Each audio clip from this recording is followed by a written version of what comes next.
Mr. President, good afternoon. I would like to acknowledge General Nati Sharoni, CEO of Worldwide State of Israel Bonds, Susan Weikers-Volchek, our National Campaign Chairman, and Bill Bellsberg, Chairman of the Board. It is my privilege, Mr. President, to stand before you and present the new leadership and the family delegation of the State of Israel Bonds 1996. This leadership delegation is comprised of over 250 strong who came from all over North America, Latin America, and Europe. We are here to see you, as well as hear firsthand the great changes taking place in Eretz Yisrael today. We are equally excited to gain a greater understanding of Israel from great world-renowned statesmen such as yourself, Mr. President.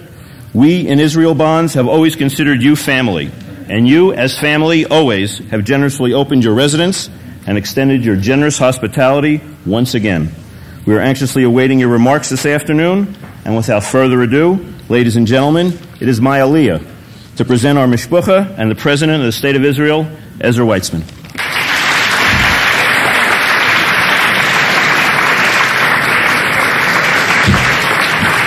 Thank you. Thank you. Do sit down.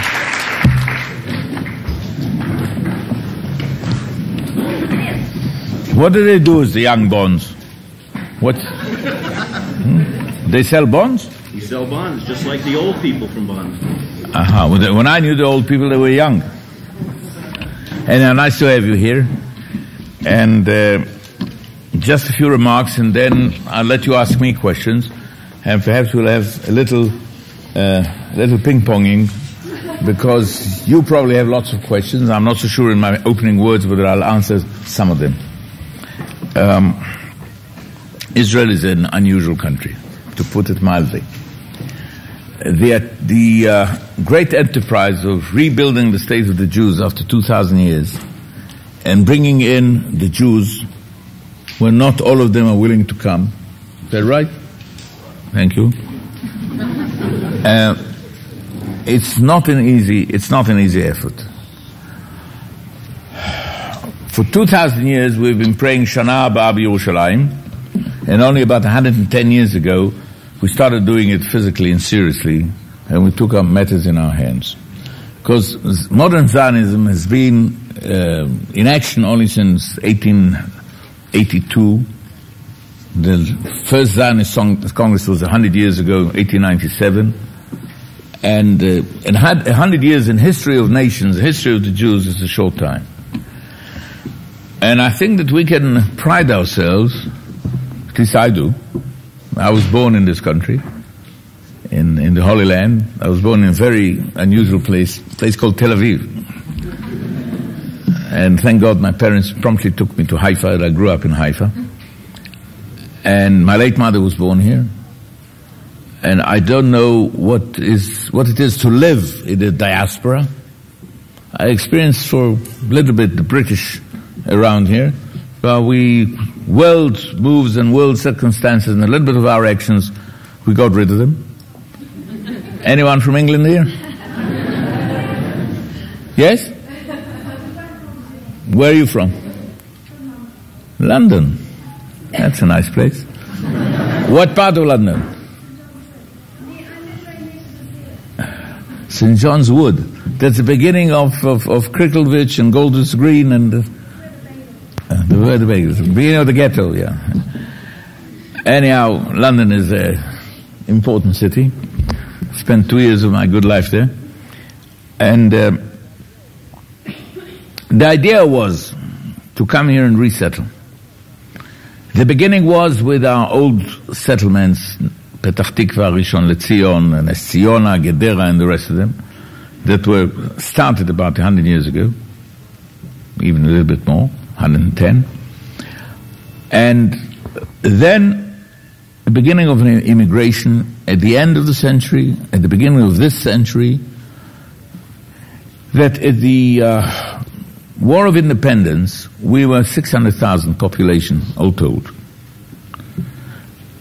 which was not good enough, since the Balfour Declaration was given in 1917, and there were 30 years between the Balfour Declaration and the United Nations decision on creating the state And we should have had more than 600,000 Jews here between the decision of 1917, or the declaration of 17, and the decision of 1947.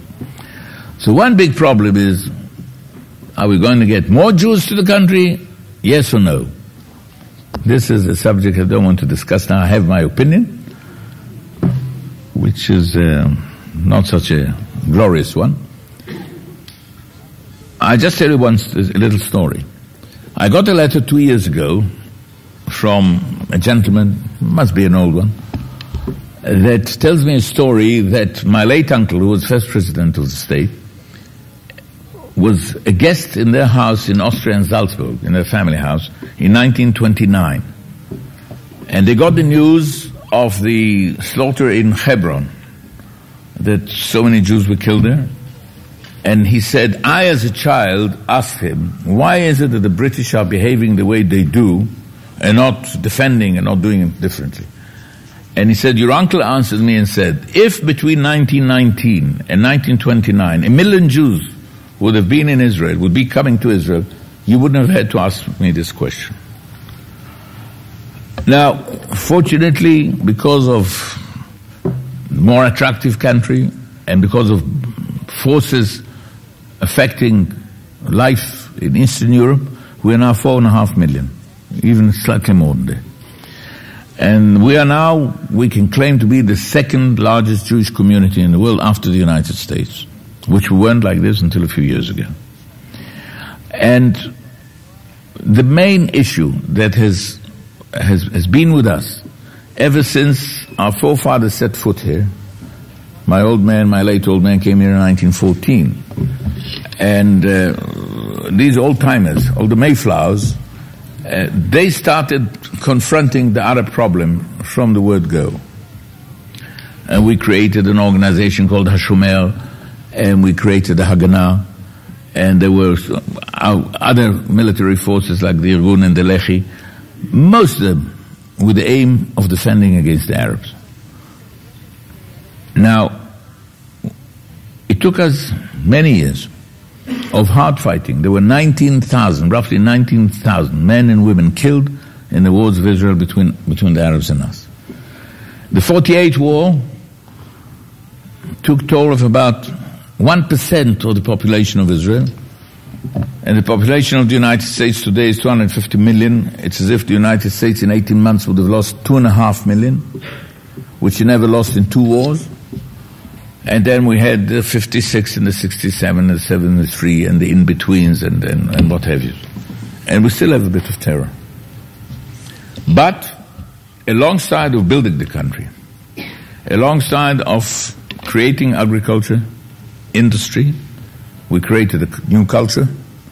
We created schools that teach in Hebrew, which was practically a new game in Jewish culture. And the Hebrew language is one of the main forces uniting the country.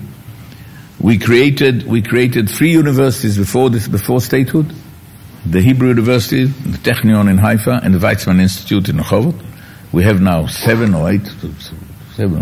We have Beersheba, Weizmann. I don't know. You count them. You better. You're an artillery officer. You can count better. So now we are at the end of the century, close to 50 years since sovereignty of the state, which will be celebrated in 1998. We are now, as I said, 4.5, if not more, with an economic situation much better than what it was 25 years ago. I don't know whether you're familiar with GDPs and GNPs and all the figures of Israel, but we are 16,000 per capita when the Egyptians are 1,000. And the Syrians are even worse, etc. And this is without achieving peace. This is dealing with the world, practically with the whole world, China, Japan, India. And any of my hoodlums here, air conditioning seems to be off. Are you hot? You will be in a minute. אולי מישהו יכול לשים את המיזוג אוויר? תודה רבה. מיזוג אוויר is air conditioning. And as I say, parallel to that, there was always an attempt to find a way to talk to the Arabs. Going back pre-Second World War, meeting between kings and leaders, a meeting between King Abdullah and Golda, and you name it, and we tried.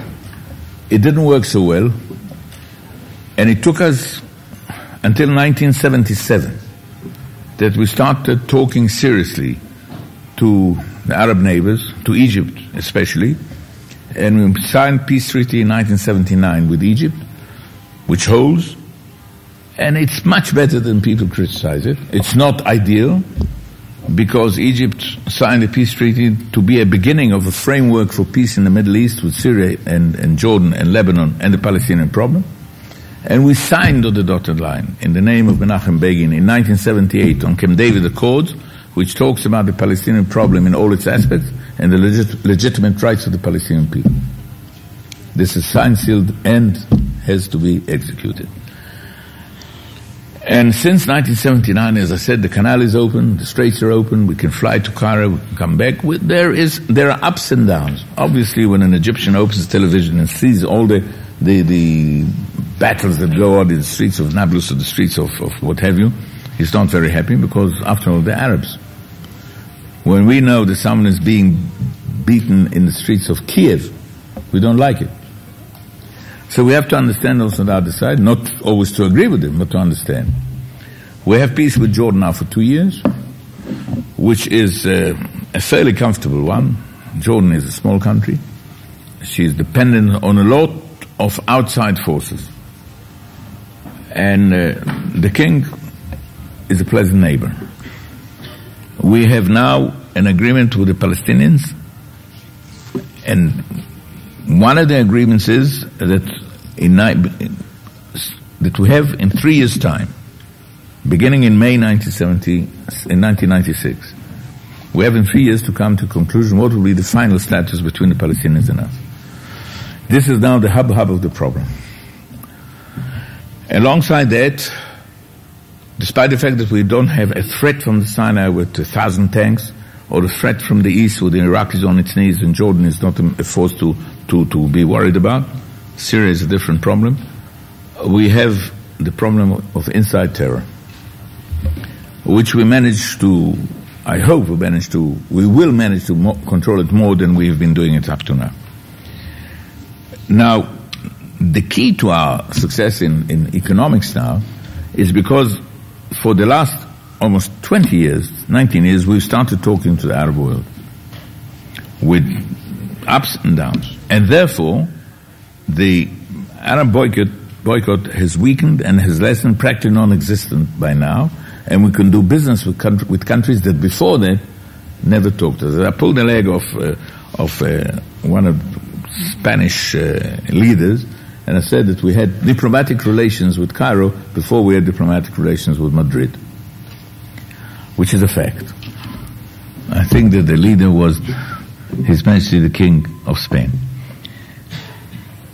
So, what we need now is more Jews. I think the Jews need it. We need a secure peace. We need an armed forces that will be kept as an insurance policy, that despite signatures and this, that, and the other, you have to keep an armed force, especially an air force, to be able to be on standby in minutes, in hours, in case something happens. Also some artillery, okay? And I don't think I can add on more to that. We're a democracy, and as you've witnessed, there's been a change of government that you still feel rumbles in the country, because people don't know yet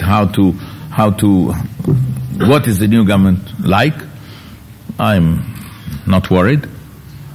And we have to look forward that to the end of the century, to the year 2000, will be about 5 million with a strong economy, with peace, if possible, with most of them, if possible, with all of them, with acceptance of the world like it has never been before.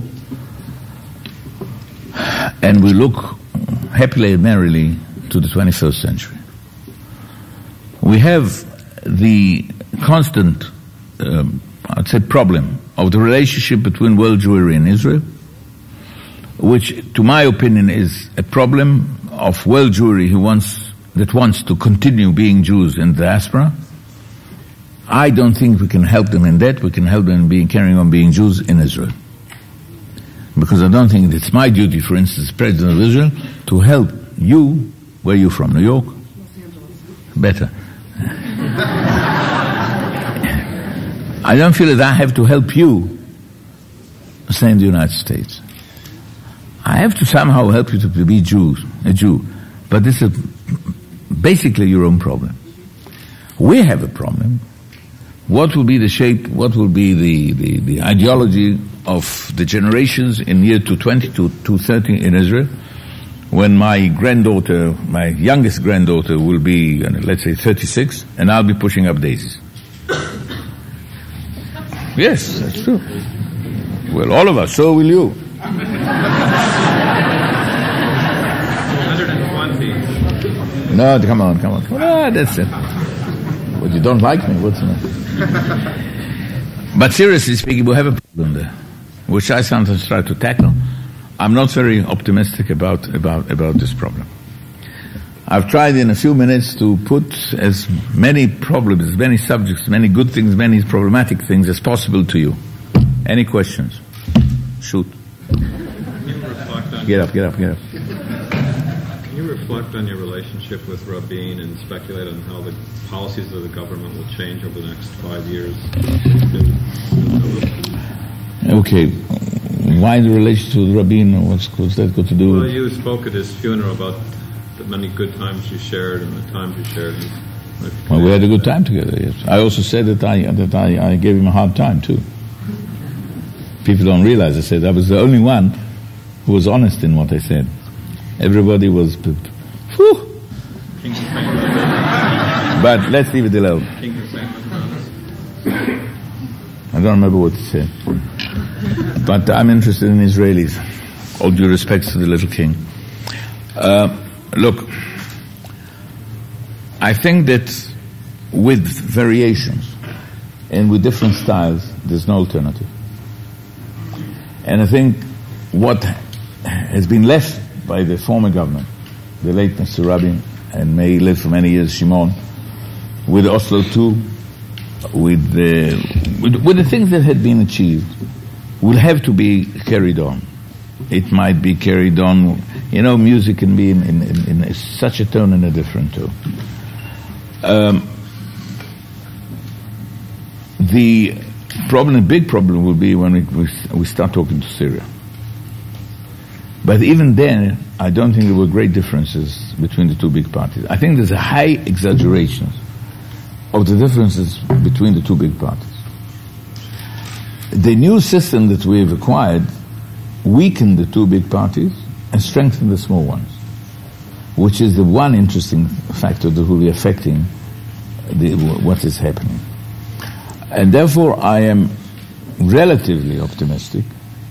Let's say I'm a guarded optimist. And by nature, I'm always an optimist, but I'm a guarded optimist. The meeting between Mr. Netanyahu and Mubarak was good. The meeting between Levy and Arafat was more than fair. And they have no alternative. They have to live together. Arafat is now in Gaza, which is a stone's throw from Beersheba. Mubarak is about 50 minutes flying from here. We're all cooped up in this small area. We have 3.25 million Arabs west of the river, 1 million our own, and 2.25 million Palestinians. And this is a problem that you cannot say, bah, this is a severe problem. I think that the new leaders are realistic enough to face the problem. Okay? Why does the country vote for new leadership at this time? For new leadership? For a new prime minister direction. When the time for election will come, the country will be offered new leadership. So why do you think that the country... I have my ideas which I wouldn't like to express in front of you. There was a very deep reason. You have to remember all the new life when you're in politics, that eventually a day comes that the man in the street votes for you. And you have to deal with him think of it, pamper him, look after him, 4 years. 4 years. Otherwise you lose elections. Yes? Is there any realistic hope over the next 10 years of establishing some kind of stable government in Lebanon? And what prospects are there for decent succession in Jordan and Syria? Okay, sorry. בתיה, שימי את המיזוג אוויר. אפשר למות מחום כאן. לכי תבדקי את זה, ותביאי מישהו שיעשה את זה. Come on, on your horses. בתיה.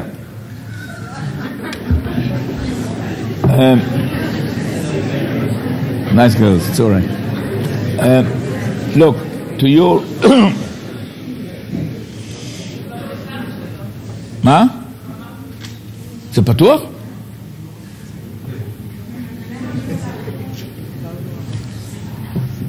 This house is an old house. I call it sometimes the grey house. Look, I'll start with the end. Succession in... there's one thing that is always gives me a smile, that people say that the Middle East is the most unstable area. Jordan, the king has ruled Jordan for 42 years. Mubarak has been in office 15 years. Assad has been in office about 25 years. Gaddafi about 30 years. What's his name? Saddam Hussein has been moved by 700,000 American troops. How many presidents have we changed in the United States? Bush, Carter, Nixon, you named it. And because unfortunately, the Middle East, as far as leadership is concerned, is stable, but it's not democratic. The big question is, do I have to demand from Assad, before he talks to us, go and get yourself elected democratically, or do I sit with him and talk to him when I know that he's a dictator? I'll rather have peace with the dictator than a lot of blah, blah, blah with someone else. And I'm all for democracy. What was that? In Syria and Lebanon, it's the same thing. What was the other question? Is there a prospect of a stable government in Lebanon really running? Well, look, Lebanon is a satellite of Syria. And we can't have peace, a direct peace with Lebanon without settling problems with Syria. There are 30,000 Syrian troops in Lebanon. So to look at Lebanon as a separate problem without Syria, I think it's wrong. I don't think it's possible. Okay? Yes, ma'am. Mr. President, I'm a North American Jew who you'll be happy to hear has made Aliyah, who's on Shlichut today in New York and about to work for Israel Bonds. And I've encountered in my travels many Jews who are so impressed by the economic success of Israel that they don't feel the country needs their money. They're confused by the changing relationship between Israel and the diaspora, and I wonder in your view how you would seek to redefine it. You have some very clever friends. Look, definitely you can't come to the American or to the British Jewry and say what we said 40 years ago. You can't. I haven't spoken for Bonds or UJ, I think, for 20 years. And nobody will make me do that, not even you. Because I think that we're on the right track.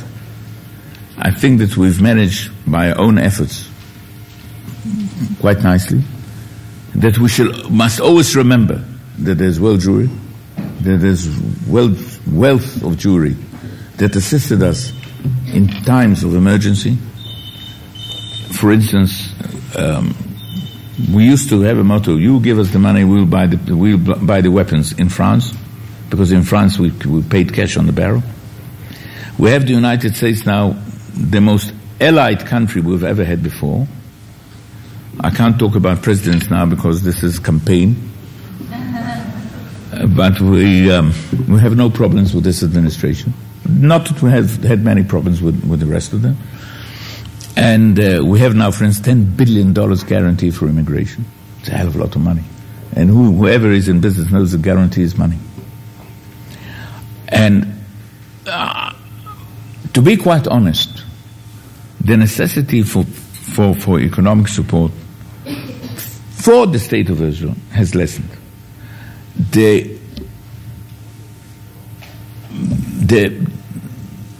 requirements for special missions, like universities, like Aliyah, is still here.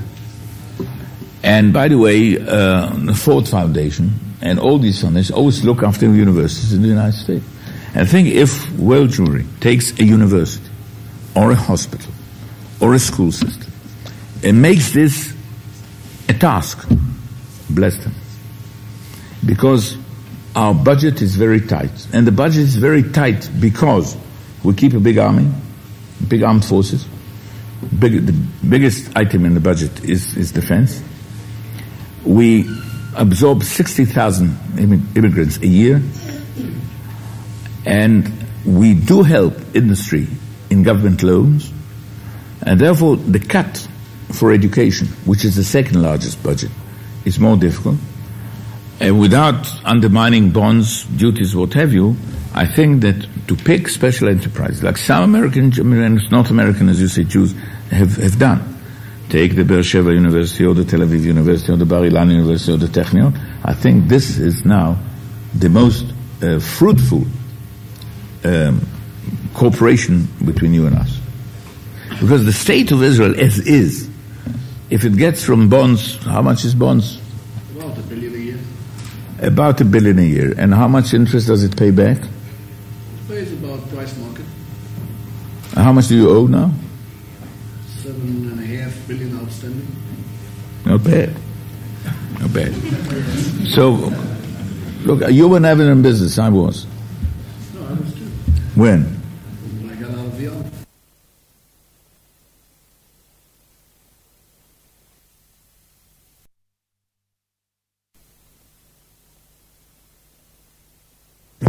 No, I think that seriously speaking, this is a major question.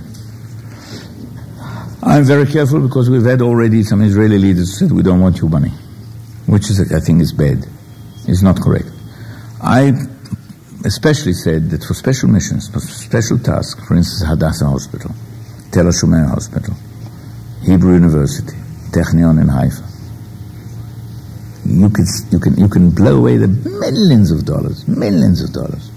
We have 140,000 students in the Academy of Israel today, and Israel has to thrive on excellence, and excellence today is high technique, is physics and chemistry and biology and biochemistry, and you name it, and also the cultural side of Israel, the schools.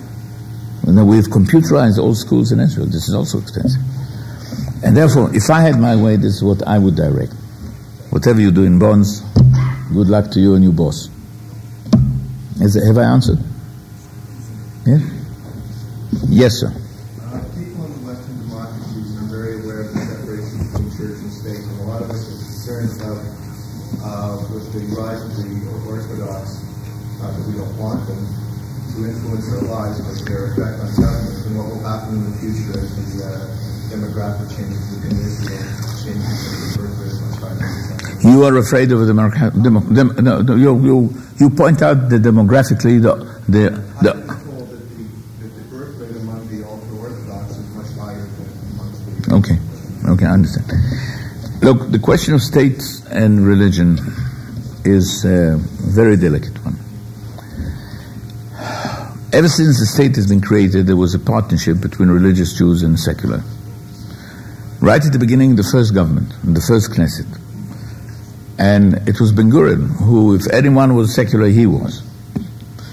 But he realized, and I think at that time, and I think still is, quite rightly, that the long existence of the Jewish people and the long history was a balance between the problem, as one of our philosophers, Ahad Ha'am, wrote an essay about the Shabbat.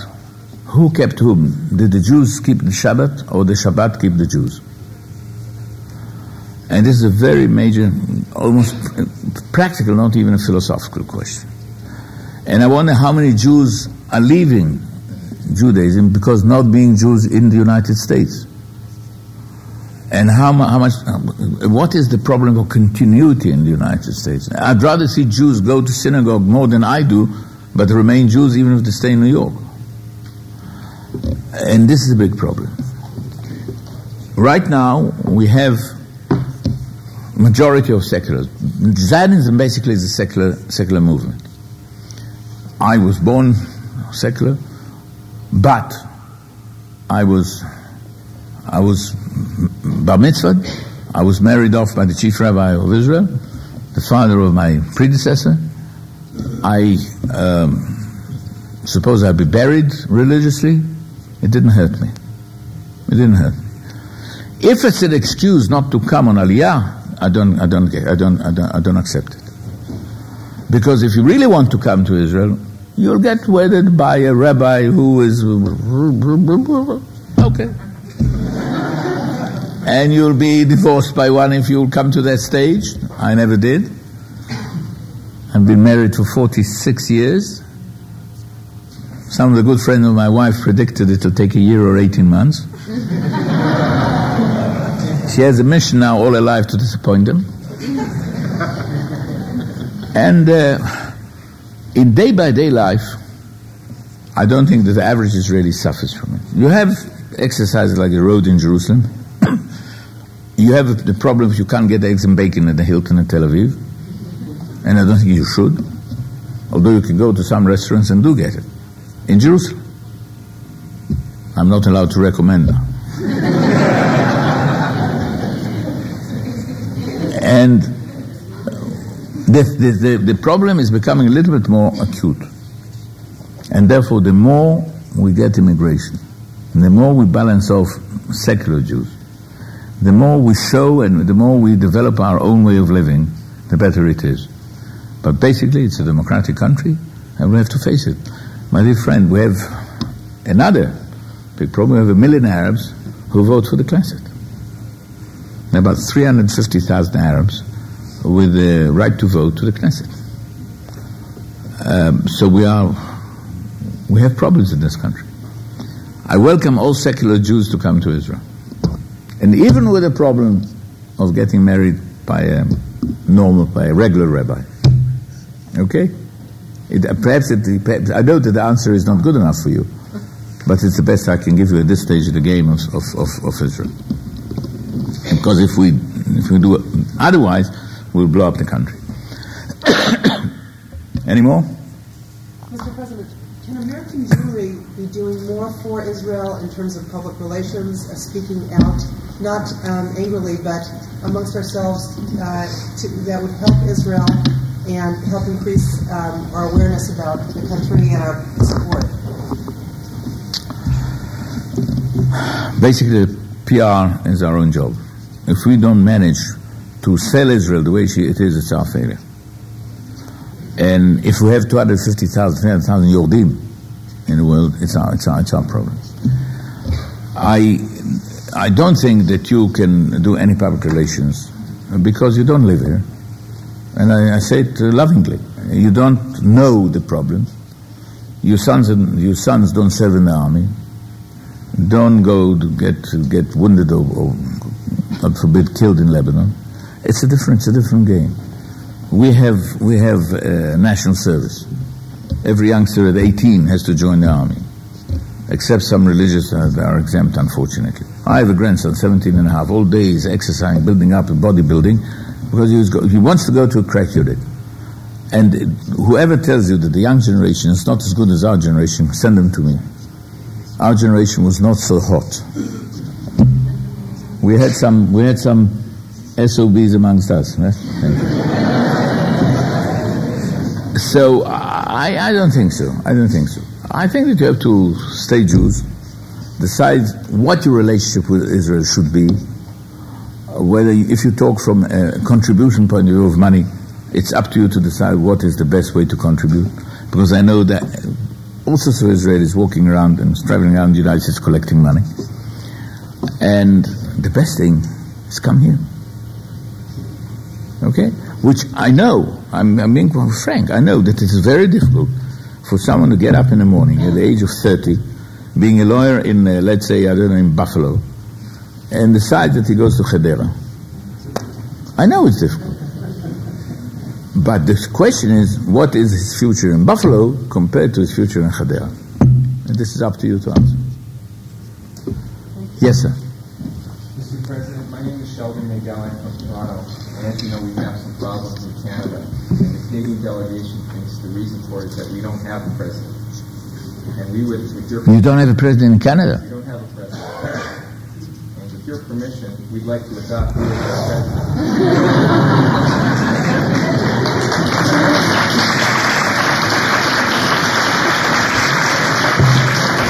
Thank you for the compliment, but what will I have to speak? French? What you have to do is wear this official Canadian Olympic hat once in a while when you're in the mood.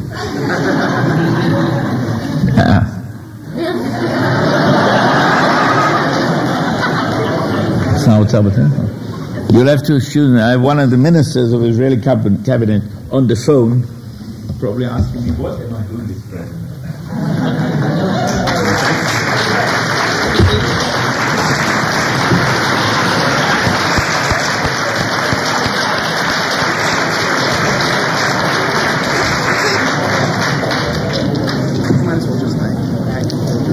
In abstention, we'd like to thank the President of the State of Israel for his inspiring and intellectual conversation today, as usual.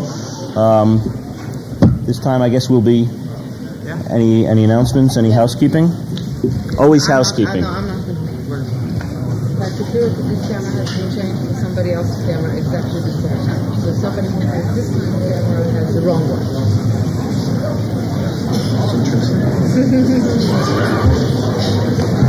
Whoever has this camera apparently was changed by security. If you have this type of camera, please come up because apparently security switched it. So let's see if we can get it switched back correctly. Strange. It's an Olympus Zoom DIX stylus. Strange. Should they board the bus now? What? Yeah, I think so. Let me.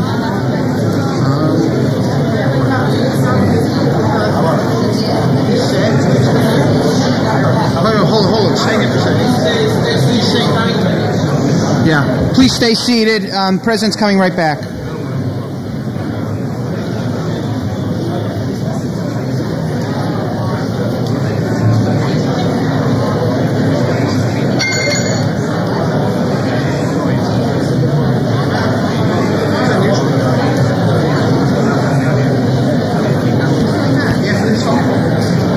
Check with Gideon. Check with Gideon.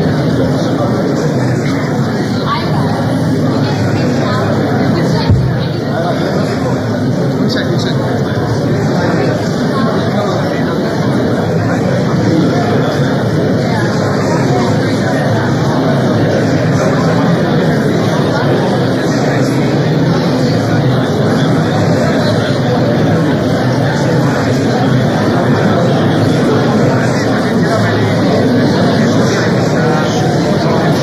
Please be quiet. The president's coming back.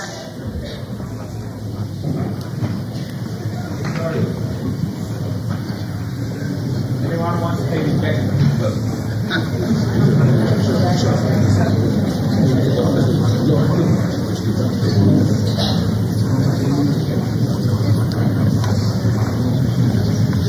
Sorry.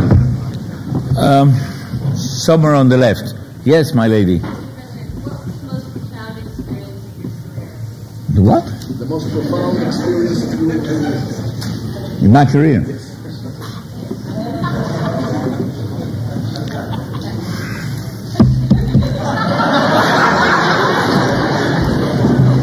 Look, my dear girl, I'm 72 years old. I can look back 59 years ago to my bar mitzvah, which was a profound experience. I joined the Royal Air Force at the age of 18 and a couple of months. I served His Majesty King George VI for 4 years, minus 2 months. I joined to fight the Germans and I was promptly sent to the Far East, which was a profound experience.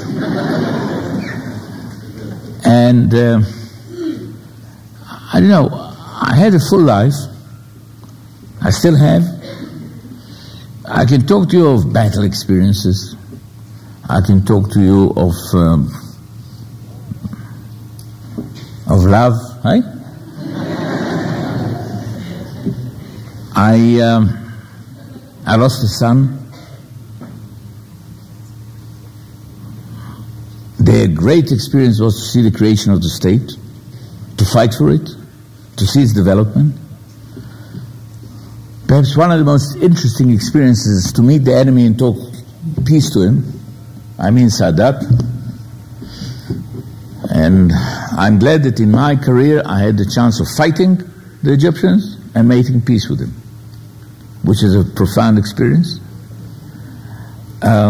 You meet people that you know only through intelligence documents. And by the way, whatever was written in the documents was incorrect.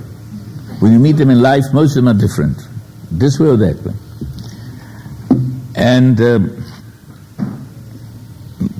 experiences of my own decisions to take my own life in my own hands, including coming to this duty, because never in my life, and I never thought that I'll ever end up as president, neither do you think that I will do that. And therefore it's very difficult for me to pinpoint a special occasion or a special experience, good or bad, that is more profound than many others.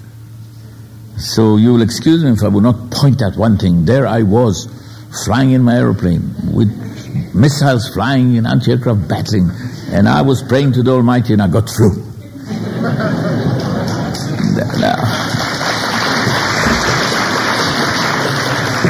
This is the profoundest experience I can describe to you. Any more? Yes, my Mr. President, we hear a lot about the challenges Israel faces with regards to the peace process and integration of all of the immigrants that have been coming to Israel from many countries of the world.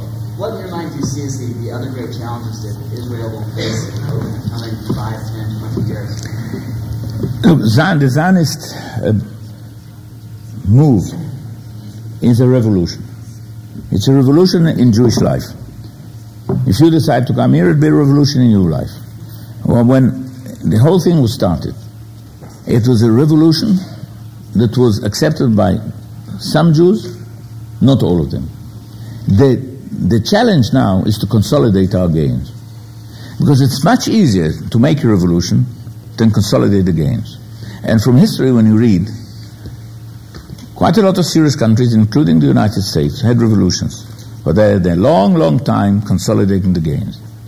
After the American Revolution, you still have a civil war.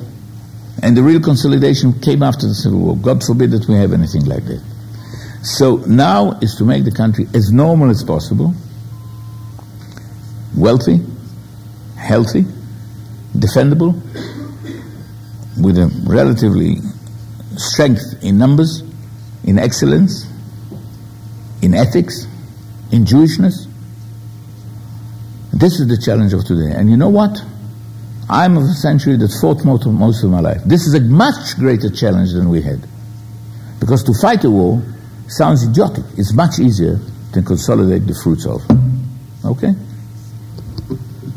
Yes, sir. Mr. President, would you comment on reports that Israel is becoming more Americanized than America itself, and how that... No, America itself, no. If I want to be more Americanized, I have to start studying Spanish.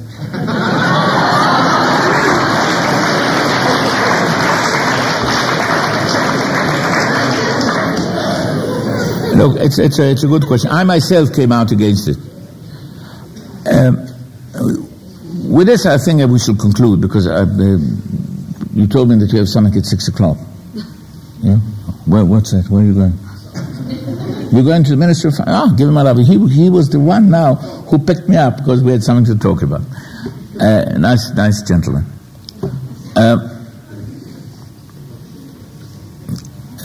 Look, I will not ask you your age, but I don't know whether there's anyone here who was born before the Second World War. No. I was born in 1924. Now, the world before the Second World War and the world after the Second World War are two different worlds, absolutely different worlds. In technology, in geography of empires. After the First World War, the Austro-Hungarian Empire collapsed, the Turkish Empire disappeared. After the Second World War, the British Empire disappeared. America rose more than she was before. Russia became more than what she was. There's a collapse of Russia. It's a changing world. But in technology, when you can pick yourself a plane in New York and fly 10.5 hours to Tel Aviv, you can fly from here, and we have an allowed plane to Beijing 11 hours. We fly non-stop here to New York 11 hours. The world is a small world. You call it the global village, call it whatever you want. And there's always terminology that comes out, which is basically saying that the distances are becoming closer, that you can therefore contact each other. You become closer to neighbors. Television, music, literature. The cultures of countries intermingle. And the American culture is a very strong culture, with the good and the bad. With philosophy, with beautiful theater, with ballet, and with certain things that I don't like myself, but perhaps I'm in a minority. For the love of me, I don't understand Michael Jackson. But perhaps my father didn't understand when I liked Louis Armstrong, and I did, and I still do. And I still have cassettes that I listen to Louis Armstrong. It's a pleasure. Or Frank Sinatra, for that matter, because it's a music that I can understand. Music that I cannot repeat myself makes me an idiot. And I'd like to listen to a good tune and be able to repeat it to myself. And some of the music now you can't repeat because it's boom, boom, boom, boom, boom, boom. I don't understand. Now this has great influence on the youngsters here. You don't do arithmetics anymore. You do everything. You're going like this. I have 4 grandchildren: 6, 8, 14, 17. I tear my hair when I tell them, read a book, for God's sake. And this is nothing special for us. This is all over the world. And therefore there is an influence. There's a McDonald's, and now there's a Burger Ranch, and now there's a Burger King, and and all names of shops is California and Alabama and Oklahoma and Miami and Florida and you name it. I don't like it, but it's part of the world. I think it's a challenge to make our culture even stronger than what it is. But there is an influence, unfortunately. Thank you very much.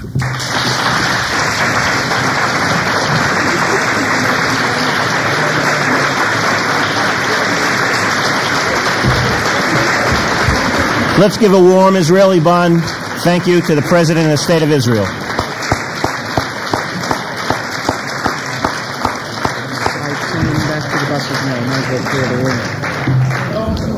You please proceed to your buses at this time. Thank you.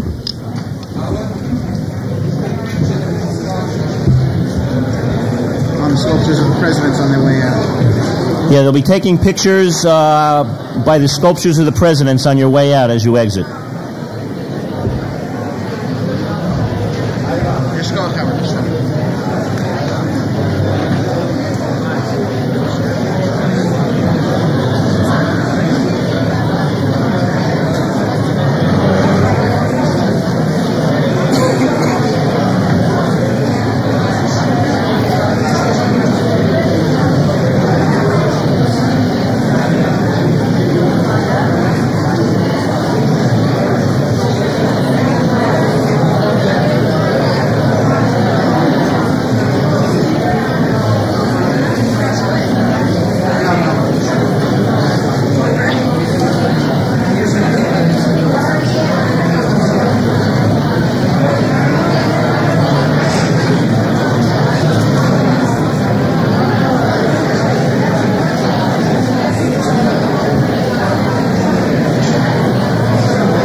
doesn't get the check?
דיוויד, אני מחפשים אותך כולם ליד הכסלים בבקשה. אני מוכן לברור משהו. לא, אני חפשתי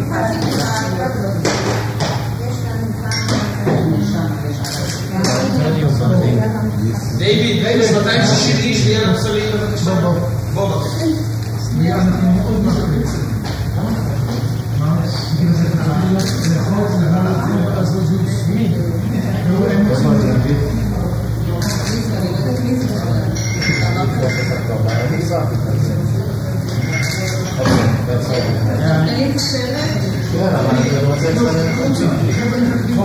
אנחנו עוברים נגד כל עצמם. למה אתם לא עובדים?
עושים על הסכם מזויף.